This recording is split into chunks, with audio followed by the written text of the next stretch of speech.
Hey everyone, we're back here in Bali to do some gi jiu-jitsu this morning. I'm going to show you all one of my favorite armbar setups from Neon Belly. So if you want to have a tighter armbar, make sure to like and subscribe to my channel.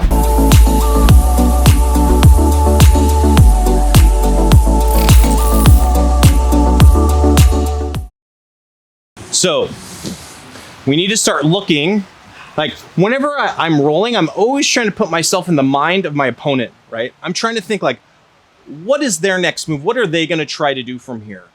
If I can be a step ahead, it's always going to put me at the advantage, right? So a lot of the times, what people are going to do is their hand positioning is going to change, right? So like when I come in and I start moving into the mount here, especially once that knee comes up, it's not uncommon for the person to want to frame on my hips, okay? Luke's pushing on my hip to kind of create some space here, so it's more difficult for me to move into the mount. So when this happens, I'm going to let go with my hands. My right hand's going to pummel inside. My left hand's going to reach for that tricep, and I'm going to pull his hand up and try to trap his hand into my armpit. Okay, check this out. Even with this grip, try to pull your hand out. It's hard for him. Okay, it's not impossible, but it makes it really hard. So I'm going to look to control that tricep, controlling the hand in my armpit. Now look, my chest raised in this position. This is going to help me drive my knee up higher into Luke's armpit. And now my left leg can come over and I can fall back for a very tight arm lock. Be careful falling back on this because it's under my armpit. It recruits a lot more leverage and it's going to make for a very tight arm bar. So be careful in the transition, okay? So again, yeah, sorry.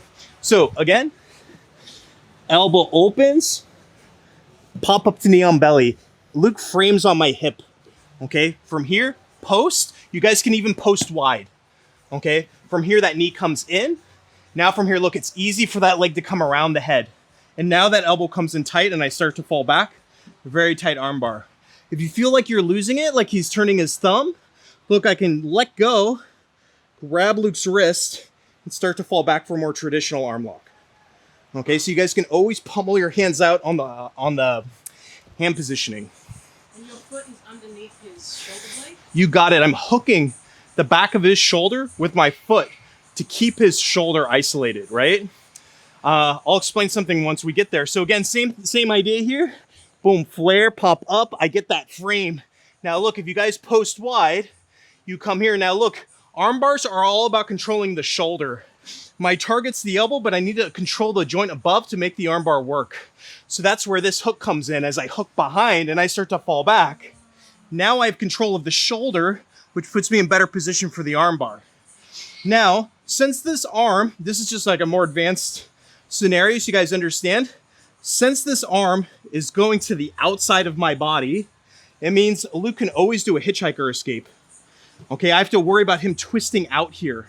Okay, so that's why it's important that I can graduate down to the wrist and bring the arm across my hip in the opposite direction to stop that escape from happening. Okay, so we just need to be aware in that position because that arm is on the left side of my body, because the arm is here. When we're finishing, there's a chance he escapes.